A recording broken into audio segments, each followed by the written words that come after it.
प्रधानमंत्री नरेंद्र मोदी कल महाराष्ट्र नागपुर में आरएसएस के कार्यालय में थे और अमित शाह कल बिहार के अंदर थे। यानी बीजेपी का शीर्ष नेतृत्व दो बड़े राज्यों में, प्रधानमंत्री महाराष्ट्र में और गृह मंत्री बिहार में, और दोनों के दौरे का 24 घंटे भी समय नहीं बीता, दोनों ही जगह से दो बड़ी खबरें निकल करके सामने आई।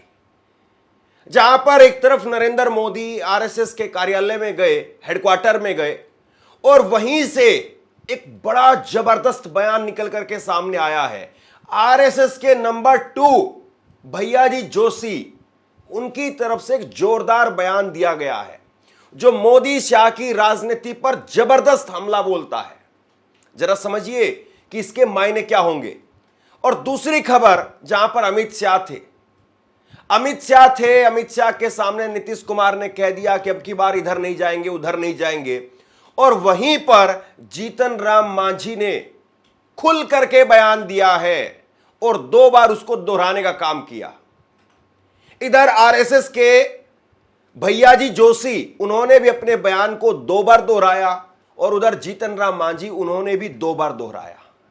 क्या वाकई 24 घंटे के अंदर अंदर महाराष्ट्र से और बिहार से जो इस वक्त में बड़ी सियासी सुर्खी निकल करके सामने आ रही है, वो मोदी शाह के लिए बहुत भारी होने वाली है। सबसे पहले मैं महाराष्ट्र की खबर आपको बताता हूं, उसके बाद में बिहार की चर्चा हम करेंगे। महाराष्ट्र में जरा ये तस्वीरें आप देखिए। ये आपको जो हरे रंग के गमछे में आपको नजर आ रहे हैं, इनका नाम है भैयाजी जोशी। और भैयाजी जोशी का एक बयान निकल करके सामने आया है। वो बयान मैं आपको बताऊं उससे पहले इनकी थोड़ी सी हैसियत मैं बता देता हूं। आरएसएस के अंदर आप देख रहे हैं, इस तस्वीर को देखिए, आरएसएस में सबसे नंबर 1 पोजीशन पर सरसंघचालक यानी मोहन भागवत का स्थान है, और दूसरे नंबर पर महासचिव का स्थान रहता है, जिस पर 2009 से 2021 तक भैयाजी जोशी वो मौजूद रहे। और इस वक्त में भैयाजी जोशी अखिल भारतीय कार्यकारिणी के सदस्य हैं और डॉक्टर हेडगेवार स्मारक समिति के अध्यक्ष हैं। और नरेंद्र मोदी के साथ में, नरेंद्र मोदी के जिस तरीके से वो पूरे कार्यक्रम में साथ में रहे, उससे पूरी तरह से समझ में आता है कि भैयाजी जोशी का कितना बड़ा जो है वो योगदान है। जो लोग इनको नहीं जानते हैं, ये तस्वीरों के माध्यम से मैं बताने की कोशिश कर रहा हूं। पूरा नाम इनका वैसे सुरेश भैयाजी जोशी है, लेकिन भैयाजी जोशी के नाम से फेमस है। और दूसरी बड़ी बात यह है कि आरएसएस के मुख्यालय में जब कल नरेंद्र मोदी पहुंचे, तो आरएसएस के मुख्यालय में कल महासचिव दत्तात्रेय होसबोले वो नहीं थे, और पहले के महासचिव भैयाजी जोशी थे। ये अपने आप में बहुत बड़ी बात है, समझने वाली बात है। जो समझ सकते हैं भैयाजी जोशी के रिश्ते, नरेंद्र मोदी के रिश्ते, सरसंघचालक के रिश्ते। अब इन्होंने एक बयान दिया है। पहले बयान इनका बयान देख लीजिए आप। औरंगजेब का विषय अनावश्यक उठाया गया है, उसकी मृत्यु यहां हुई तो कब्र यहां बनी, जिनको श्रद्धा है वो जाएंगे। छत्रपति शिवाजी महाराज ने तो अफजल खान की कब्र बनवाई थी। भारत की ये उदारता की समावेशिता का प्रतीक है कि वो कब्र रहे, जिसको जाना है जाए। मैं बयान आपको सुनाता हूं अभी, लेकिन जरा आसान भाषा में समझ लीजिए कह क्या रहे हैं। जिस चीज को लेकर के नरेंद्र मोदी के तमाम नेता इस वक्त में उछल रहे हैं, औरंगजेब औरंगजेब औरंगजेब औरंगजेब, गरीब की जेब की बात नहीं हो रही है, औरंगजेब की बात हो रही है। और इसमें महाराष्ट्र के मुख्यमंत्री भी पीछे नहीं है, देवेंद्र फडणवीस भी पीछे नहीं है। देवेंद्र फडणवीस भी कल के कार्यक्रम में थे मौजूद। और अब भैयाजी जोशी कह रहे हैं कि भाई ये फालतू की बात है, ये आप इस तरीके से औरंगजेब वाली कब्र का मुद्दा उठा रहे हैं, फालतू की बात है, ऐसा मत कीजिए, ये जरूरी नहीं है। भारत तो इस तरीके का है ही नहीं कि आप किसी की कब्र को उखाड़ करके फेंक दें। ये सीधे तौर पर मोदी शाह की जो राजनीति है, या जो हिंदुत्व की राजनीति को लेकर के बीजेपी अपने अलग तरीके से आगे बढ़ने की कोशिश कर रही है, उस पर एक करारा तमाचा है। देखिए, औरंगजेब का अनावश्यक विषय उठाया गया है। एक है, अब उसकी मृत्यु यहाँ हुई तो कब्र यहाँ बनी हुई है, जिनको श्रद्धा है वो जाएंगे। हमने तो छत्रपति शिवाजी महाराज का जो नमूना आदर्श है, उन्होंने अफजल खान की भी वहां पर कब्र बनवाई थी, तो वो तो है भारत की ये उदारता की सर्वसमावेशिता का प्रतीक है। वो कब्र रहे, जिसको जाना है वो जाए।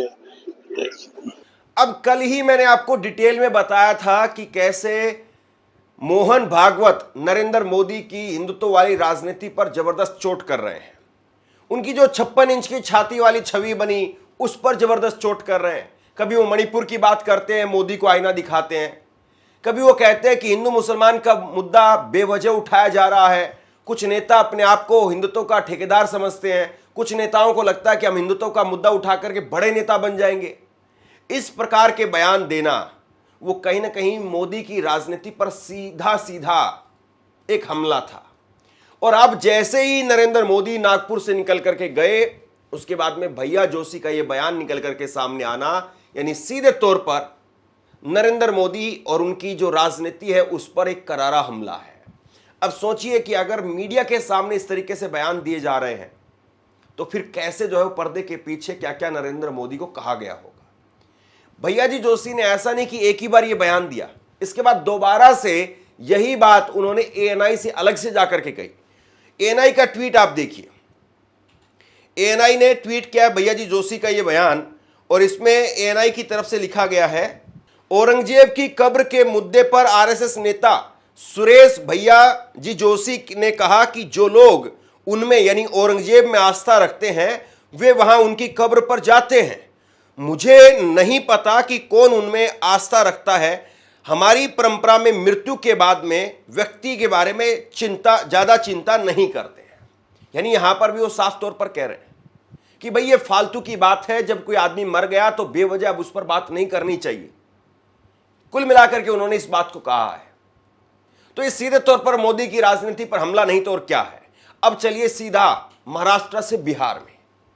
कल बिहार में अमित शाह थे और अमित शाह को बीजेपी के तथाकथित चाणक्य को यही काम सौंपा गया है कि किसी न किसी तरीके से नीतीश कुमार के चेहरे को डंप कर दिया जाए और भाजपा वहां पर मोदी के नेतृत्व में चुनाव लड़े, मोदी के नेतृत्व में सरकार बनाए।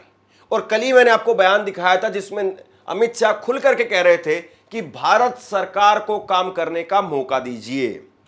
लेकिन आज बयान निकल करके सामने आया है जीतन राम मांझी का।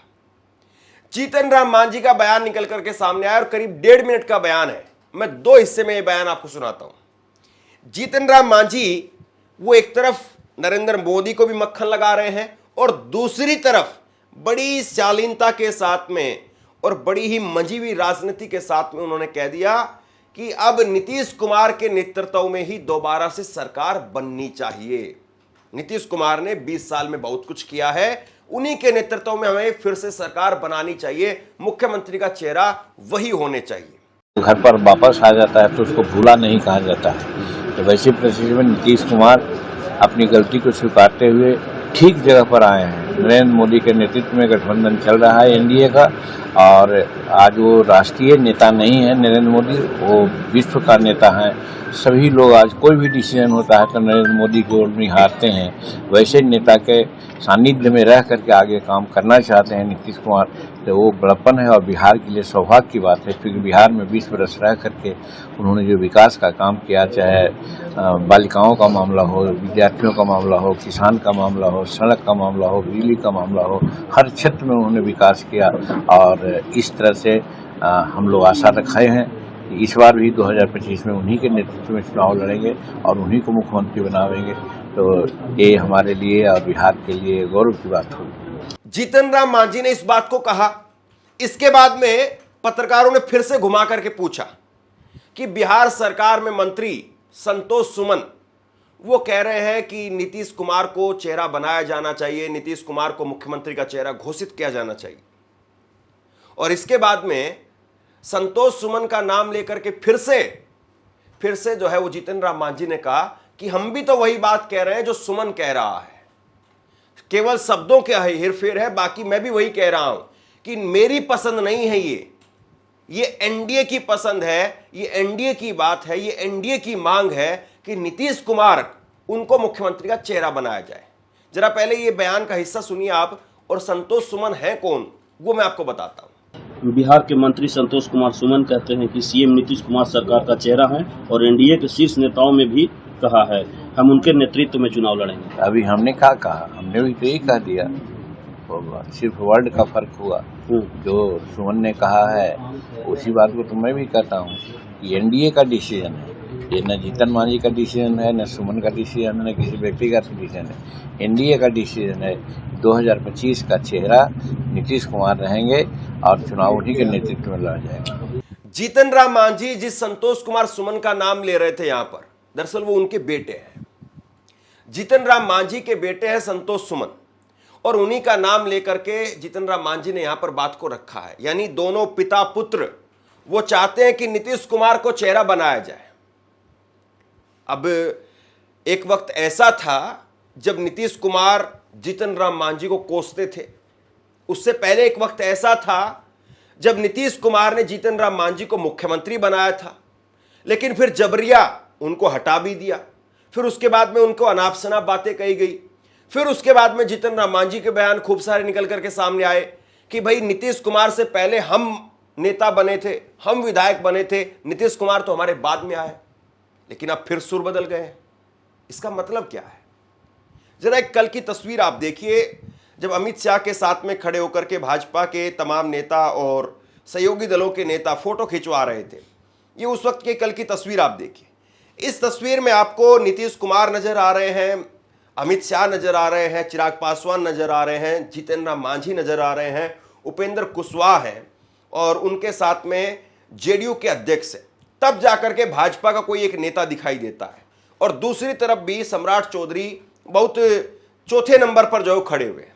यानी अमित शाह के 3-4 नेता इस तरफ के और 3-4 नेता इस तरफ के, 4-5 नेता जो दाएं बाएं के खड़े हैं, उनमें कोई भाजपा का नेता नहीं, सब सहयोगी पार्टियों के नेता है। ऐसा नहीं है कि बिहार में बीजेपी बहुत कमजोर है, लेकिन इन क्षेत्रीय नेताओं को यह बात समझ में आ रही है, चाहे उसमें चिराग पासवान आप कहिए, चाहे जीतन राम मांझी आप कहिए, इनको इस बात को जो है वो अब भली बात ये समझ पा रहे हैं कि अगर भाजपा की यहां पर अगर प्रचंड बहुमत की अकेले सरकार बनने की हैसियत हो गई तो फिर भाजपा हमारे साथ में वही करेगी जो आज महाराष्ट्र में हुआ है।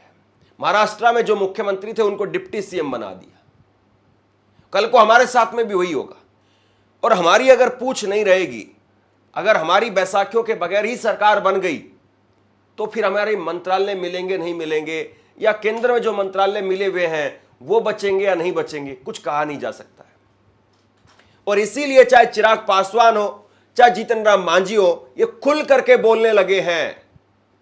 नीतीश कुमार भले ही बोल रहे हैं कि हम 2 बार गलती कर चुके हैं, अब नहीं गलती करेंगे, लेकिन बाकी नेताओं ने बोलना शुरू कर दिया है। और बाकी नेता इसलिए भी बोल रहे हैं क्योंकि उनको अपनी यहां पर सीटों की दावेदारी उसको भी मजबूत करना है। अमित शाह वहां पर मौजूद है बिहार के अंदर, और फिर भी ये बयान दिए जा रहे हैं। इससे आप समझिए कि बिहार में किस तरीके की राजनीति चल रही है। अमित शाह ने कल ही साफ किया था कि भारत सरकार के नेतृत्व में सरकार बनाइए। एनडीए की सरकार, लालू राबड़ी की सरकार जब जब बिहार में आई है, बिहार का अधपतन हुआ है। और जब जब एनडीए की सरकार चली है, बिहार का विकास हुआ है। ये हमारा 20 साल का ट्रैक रिकॉर्ड है। आज जंगल राज समाप्त हो चुका है।